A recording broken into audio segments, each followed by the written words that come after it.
피셨나요?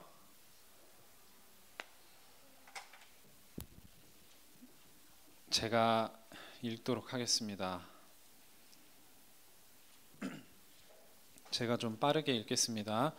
누구든지 아내를 맞이하여 그에게 들어간 후에 그를 미워하여 비방거리를 만들어 그에게 누명을 씌워 이르되 내가 이 여자를 맞이하였더니 그와 동침할 때에 그가 처녀임을 보지 못하였노라 하면 그 처녀의 부모가 그 처녀의 처녀인 표를 얻어가지고 그 성문 장로들에게로 가서 처녀의 아버지가 장로들에게 말하기를 내 딸은 이 사람에게 아내로 주었더니 그가 미워하여 비방거리를 만들어 말하기를 내가 내 딸에게서 처녀임을 보지 못하였노라 하나 보라 내 딸의 처녀의 표적이 이것이라 하고 그 부모가 그 자리옷을 그 성읍 장로들 앞에 펼 것이요 그 성읍 장로들은 그 사람을 잡아 때리고 이스라엘 처녀에게 누명을 씌움으로 말미암아 그에게서 은 100세겔을 벌금으로 받아 여자의 아버지에게 주고 그 여자는 그 남자가 평생에 버릴 수 없는 아내가 되게 하려니와 그 일이 참되어 그 처녀에게 처녀의 표적이 없거든 그 처녀를 그의 아버지 집 문에서 끌어내고 그 성읍 사람들이 그를 돌로 쳐 죽일지니 이는 그가 그의 아버지 집에서 창기의 행동을 하여 이스라엘 중에서 악을 행하였음이라. 너는 이와 같이 하여 너희 가운데서 악을 제할지니라. 어떤 남자가 유부녀와 동침한 것이 드러나거든 그 동침한 남자와 그 여자를 둘 다 죽여 이스라엘 중에 악을 제할지니라. 처녀인 여자가 남자와 약혼한 후에 어떤 남자가 그를 성읍 중에서 만나 동침하면 너희는 그들을 둘 다 성읍 문으로 끌어내고 그들을 돌로 쳐 죽일 것이니 그 처녀는 성 안에 있으면서도 소리 지르지 아니하였으며 그 남자는 그 이웃의 아내를 욕보였음이라. 너는 이같이 하여 너희 가운데서 악을 제할지니라. 아멘. 오늘 성경 본문은요, 이제 남자와 여자 이야기가 이렇게 많이 나옵니다. 남자와 여자. 이 세상에는 성별이 딱 두 개예요, 남자와 여자. 하나님께서 왜 사람을 남자와 여자로 지으셨을까요? 일단 창세기 27절에 보면 하나님이 사람을 하나님의 형상대로 창조하셨다고 되어 있습니다. 그런데 하나님의 형상대로 창조하셨는데 남자와 여자로 창조하셨다. 그렇게 말씀을 하고 계세요. 하나님의 형상인데 남자와 여자다. 이렇게 말씀을 하고 계시고요. 그리고 하나님께서 처음부터 남자와 여자를 같이 창조하신 게 아니에요. 근데 창세기 1장 27절에는 이제 창조의 전체를 말씀하시면서 언급하신 거기 때문에 사람을 이제 남자 여자로 창조하셨다고 했지만 처음에는 아담밖에 없었습니다. 그래서 창세기 2장 18절에 보면 아담이 혼자 있는 것이 좋지 아니하니 사람이 아담이거든요. 아담이 사람이 혼자 사는 것이 좋지 아니하니 내가 그를 위하여 돕는 배필을 지으리라 해서 여자를 만드신 거예요. 돕는 배필입니다. 그래서 서로를 도와주는 그런 존재예요. 그래서 창세기 22장 24절에 보면 남자가 부모를 떠나서 그의 아내와 합하여 둘이 한 몸을 이룰지로다. 그래서 우리 렘넌트 여러분의 부모님을 생각하시면 됩니다. 부모님이 그렇게 한 몸을 이루어서 부부가 되셨기 때문에 우리 렘넌트 여러분들이 태어날 수 있는 것이고 또 이렇게 자라고 있는 거예요. 하나님께서 이런 목적으로 함께 가정을 이루고 또 후대를 이어가게 하시기 위해서 남자와 여자로 창조를 하신 겁니다. 이게 일단 가장 중요한 내용이에요. 그런데 이제 오늘 보면요, 뭐 어떻게 하면 죽이고 때리고 막 이런 내용이 나오거든요. 하나님께서 오늘 이제 제목인데 이 율법을 주셨단 말이에요. 이 율법의 내용에는 여러 가지가 담겨져 있는데요. 그 중에서 이제 이렇게 법을 어기면 그의 처벌, 벌을 받잖아요. 그 벌로서 죽이거나 때리거나 아니면은 벌금을 물리는 그런 것들이 많이 나옵니다. 그래서 우리는 하나님께서 이런 율법을 주신 이유에 대해서 이제 알아야 되는 거예요. 하나님께서 우리 사람에게 가장 먼저 주신 언약이 있었습니다. 그 언약이 뭐냐? 행위 언약이에요. 행위가 뭐예요, 여러분? 행위. 몸으로 내가 행하는 걸 행위라 그러잖아요. 그렇죠? 네. 행동하는 거, 우리가 움직이는 거. 여러분이 공부를 하고 밥을 먹고 학교에 가고 친구들이랑 놀고, 이게 다 행위입니다. 행위. 하나님이 행위 언약을 주셨다. 이게 뭐냐면요, 처음에 하나님께서 주신 행위 언약은 뭐냐? 뭘 하라는 게 아니고 뭘 하지 말라는 거였어요. 그게 뭐냐? 선악과를 어떻게 하지 말아라? 그렇죠. 따먹지 말아라 하시는 거였어요. 그게 어디 나옵니까? 창세기 2장 16절에서 17절에 나오죠. 뭐라 그랬습니까? 동산의 각종 나무 열매는 다 먹을 수 있다. 그런데 선악을 알게 하는 나무의 열매는 절대 먹지 말아라. 먹는 날에는 어떻게 된다고요? 정령. 지금 성경에는 반드시 죽으리라 이렇게 말씀하셨어요. 반드시입니다. 그래서 이 반드시 죽는다는 말씀을 사실은 이제 제대로 붙잡지 못한 거죠. 그래서 선악과를 따먹지 말라는 언약을 주신 거예요. 약속을 주신 거예요. 그래서 이 언약은요, 하나님께서 사람이 선악과를 따먹지만 않으면 영원토록 복을 누릴 수 있도록 해주시는 것이고, 동시에 사람은 그 선악과를 따먹지만 않으면 되는 거예요. 근데 이게 쉬웠을까 어렸을까요? 뭐 쉽다 어렵다로 말한다기보다는 이제 문제는 뭐였냐면은 누가 존재하고 있었냐. 그렇죠. 이 뱀이라는 존재가 등장을 하게 되는 거예요.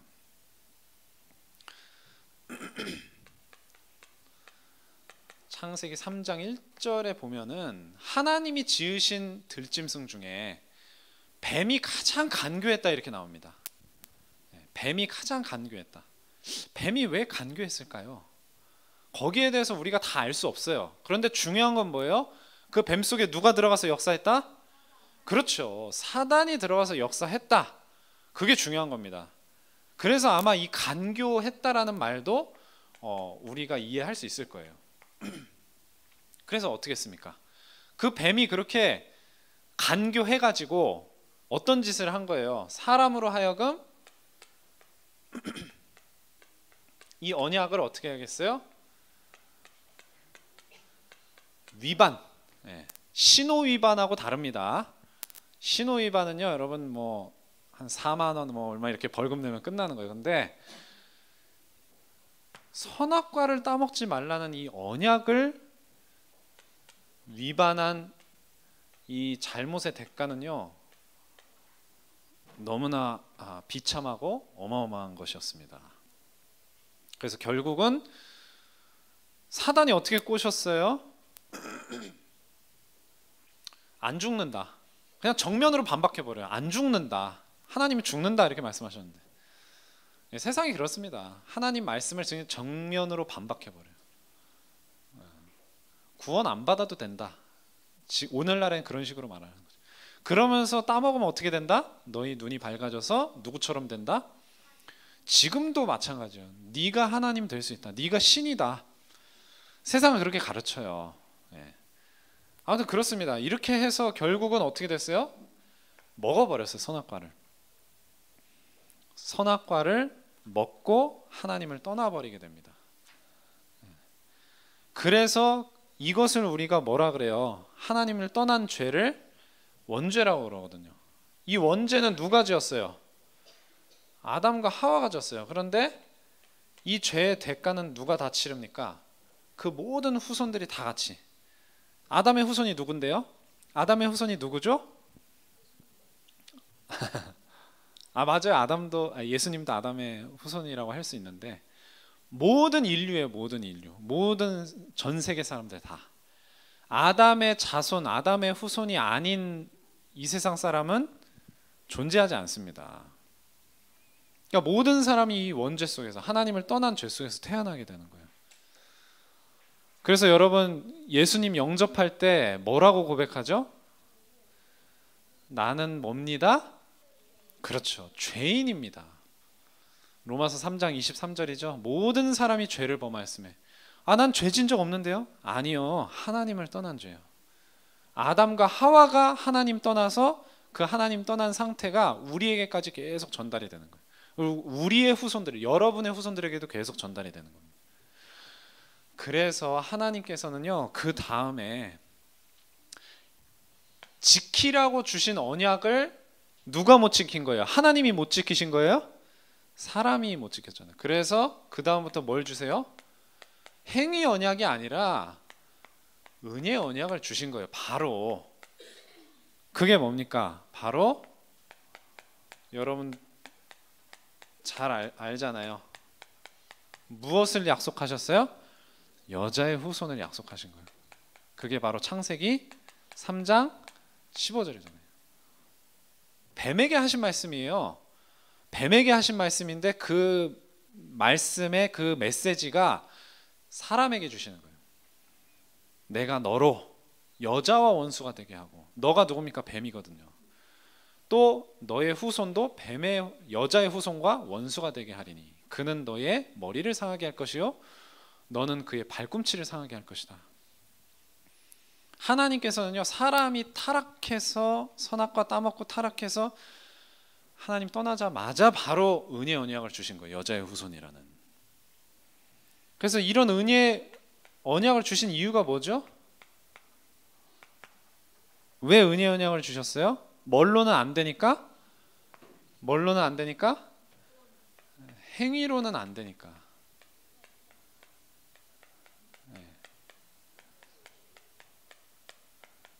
절대 불가능해요. 절대 불가능.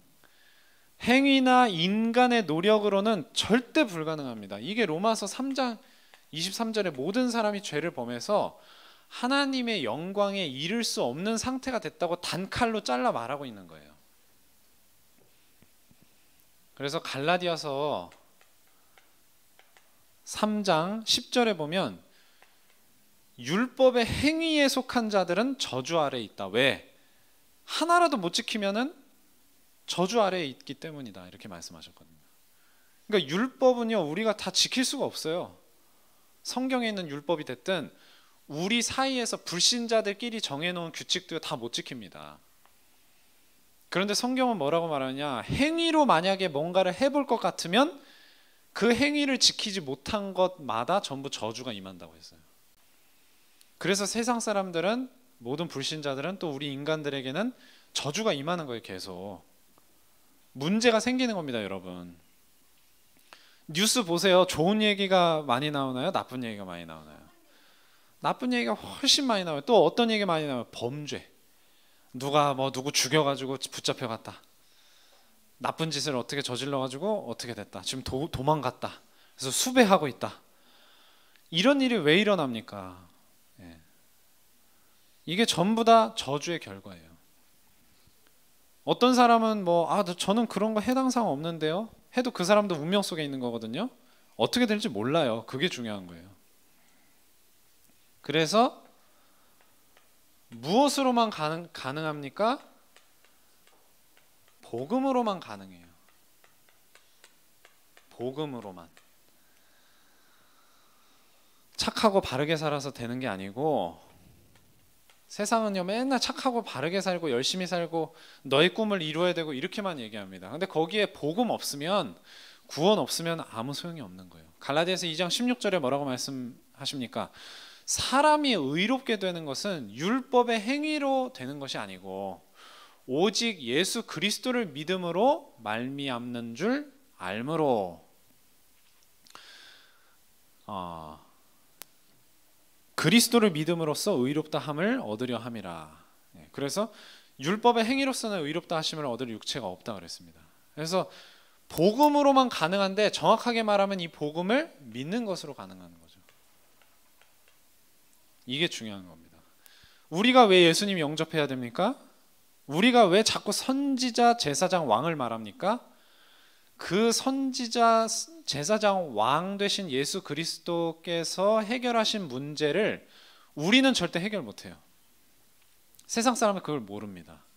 하나님 떠나서 죄 속에 빠져서 마귀에게 붙잡혀서 살아가고 있는 이 문제를 해결을 못해요.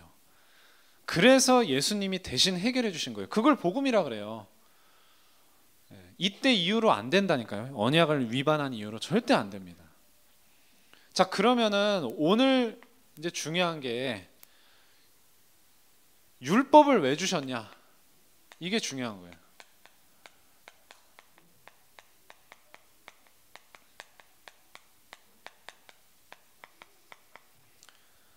율법은 뭘 어떻게 합니까?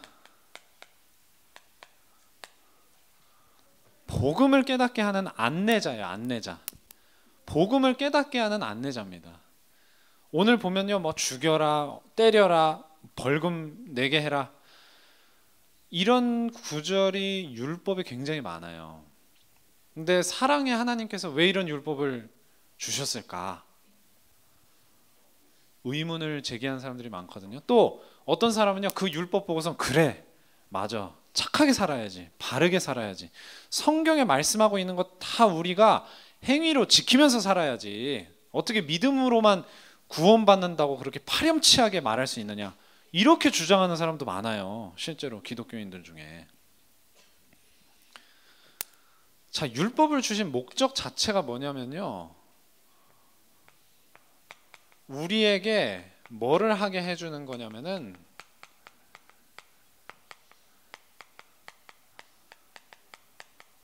죄를 깨닫게 해주는 거예요. 죄를. 로마서 3장 20절에 보면 뭐라고 말씀하셨습니까? 율법의 행위로는 하나님 앞에서 의롭다 하심을 얻을 육체가 없다 그랬어요. 근데 뭐 때문이다? 율법으로는 죄를 깨달음이니라. 율법이 있기 때문에 우리가 죄가 죄인 것을 알게 된다는 말이에요. 그러면서 동시에 우리가 죄를 많이 짓는구나, 이걸 깨닫게 하는 것으로 끝나지 않고 어떻게 해요? 복음으로 어떻게 한다고요? 안내.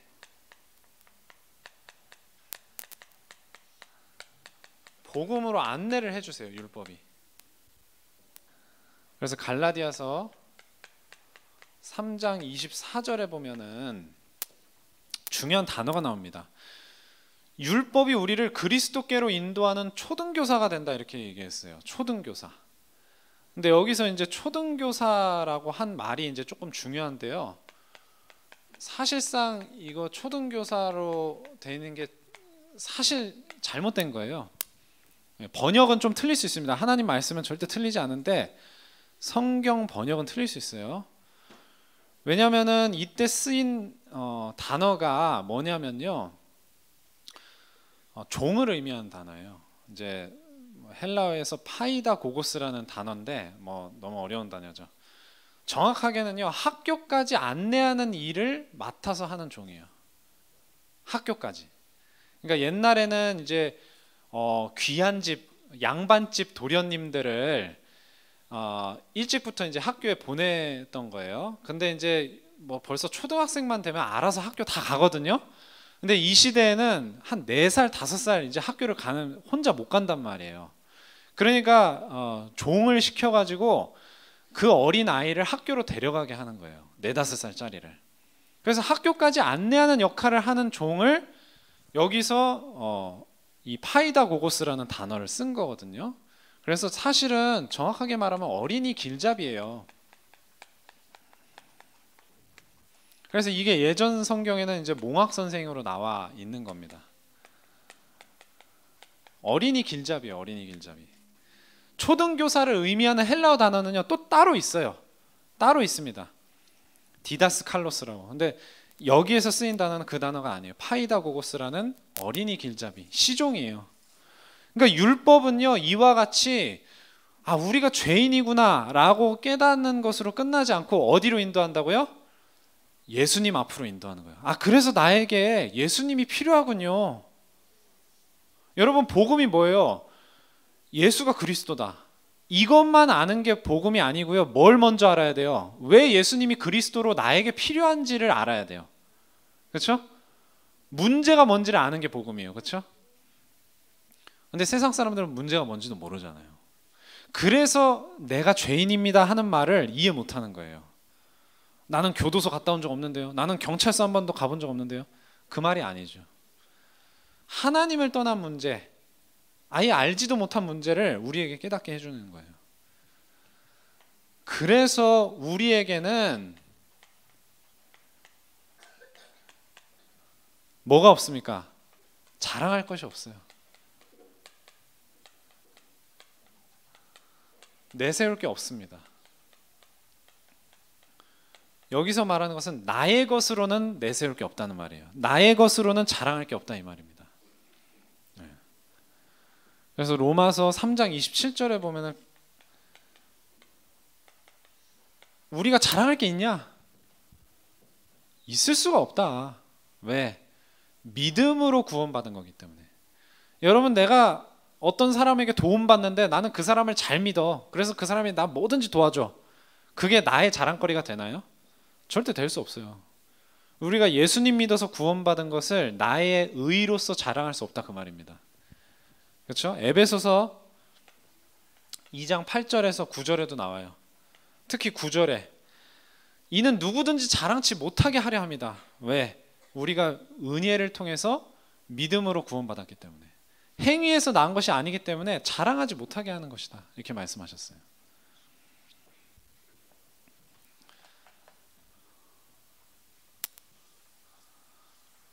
이제 말씀을 맺도록 하겠습니다. 오늘 이제 아까도 얘기했듯이 오늘 지금 계속 성경 본문에서 여러분들이 봤을 때 좀 이상해 보이는 말들이 많이 나왔을 거예요. 근데 남자와 여자의 문제에 대해서 이제 말을 한 거예요. 오늘 본문이, 오늘 우리 같이 읽은 성경 본문이 남자와 여자의 문제에 대해서 이제 이야기를 한 겁니다. 근데 여기서 이제 언급하고 있는 게 뭐였냐면은 이제 뭐 순결, 그리고 신뢰, 뭐 또 기타 등등 이런 이야기들을 했거든요. 그래서 여자는 순결을 지켜야 되고, 순결을 지켰으면은 남자는 반드시 그 여자를 신뢰해야 되고, 못 지켰으면은 여자는 대가를 치러야 된다. 뭐 이런 내용이에요. 그게 이제 율법의 내용입니다. 율법에. 그런데 이제 중요한 게 뭐냐? 이것을 여러분들 성경에 쓰여 있다고 여러분들 그대로 지킬 수 있다고 생각하면은 맞아요, 틀려요? 네, 절대 틀립니다. 성경에 바르게 살아라, 착하게 살아라, 올바르게 살아라 뭐 이렇게 했을 때 그거를 내가 열심히 지키려고 노력하는 것은 잘못된 거예요. 물론 그렇게 사는 건 좋은 겁니다. 그렇게 살려고 해야 되지만은 그 모든 착하고 바른 삶이 어디에서 나와야 될까요? 어디서 나와야 돼요? 복음에서 나와야 돼요. 네, 복음에서 나와야 돼요. 여러분들이 복음을 누리는 것을 통해서 나와야 됩니다. 그래서 여기서 말하는 뭐 순결이나 어떤 신뢰의 문제가 전부 뭐냐면요, 진짜 참된 순결이 무엇이고 진짜 참된 신뢰가 무엇이냐, 이거를 여러분들 알아야 됩니다. 그게 결국은 뭐예요? 진짜 참된 순결이고 신뢰가 뭡니까? 그게 복음이에요. 여러분, 복음 없이 바르게 살면 소용이 있어요, 없어요? 여러분, 구원받아서 하나님 자녀 되지 못하고 깨끗하게 살고 청렴하게 살고 공부 잘하고 이거 소용이 있습니까, 없습니까? 정말 소용없어요. 왜 없죠? 운명과 저주, 재앙 속에서 사는 거니까요. 반대로 이런 거 다 없는데 복음이 있다. 그럼 어떻게 돼요? 그러면 그것은 소망이 있는 거예요. 그건 괜찮은 거예요. 그래서 성경에는요, 이렇게 율법에 대해서 막 엄청나게 엄격하게 이야기를 했지만 여기에 이거 어겼는데 복음이 있어가지고 아무 문제가 안 된 사람들이 많이 나와요. 많이 나옵니다. 예.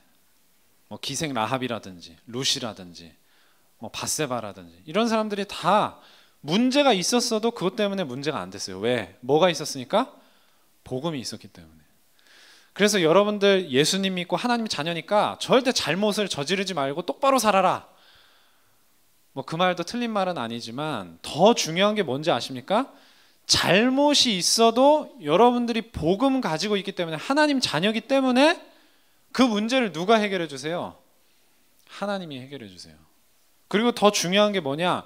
여러분들이 복음을 계속 붙잡고 날마다 묵상하고 복음을 누리고 있으면 아예 이 문제에 빠지지 않게 돼요. 절대 복음 있으니까 여러분 아무렇게나 살아라, 그 말도 아닌 겁니다. 여러분들이 진짜 복음 속에서 하나님과 동행하는 삶을 살다 보면 모든 게 괜찮아져요. 다른 사람이 볼 때도. 여러분들이 막 똑바로 바르게 살려고 노력하지 않아도 됩니다. 그래서 복음보다 여러분 더 중요한 게 없는 거예요. 복음 붙잡고 살면 하나님이 여러분들의 겉모습, 여러분들의 행동도 바르게 될 수 있도록 인도해 주신다니까요. 그래서 오직 복음만 붙잡으면 된다는 겁니다. 이 복음의 능력을 신뢰하고 여러분들의 삶의 응답까지도 다 받을 수 있는 여러분 되기를 바랍니다. 기도하고 마치겠습니다. 하나님 아버지, 감사드립니다. 주의 성령께서 저희들과 우리 렘넌트들의 마음속에 이 복음의 능력과 복음이 가져오는 은혜에 관한 여러 가지 능력, 내용들을 깨달을 수 있는 영적인 지각을 열어주셔서 누림 속에서 참된 신앙생활을 하면서 모든 악한 영과 또 이 세상의 악한 문화를 이길 수 있도록 인도하여 주시옵소서. 그 속에서 율법의 요구를 이루시는 복음의 능력을 날마다 발견하게 하옵소서. 예수 그리스도의 이름으로 기도합니다.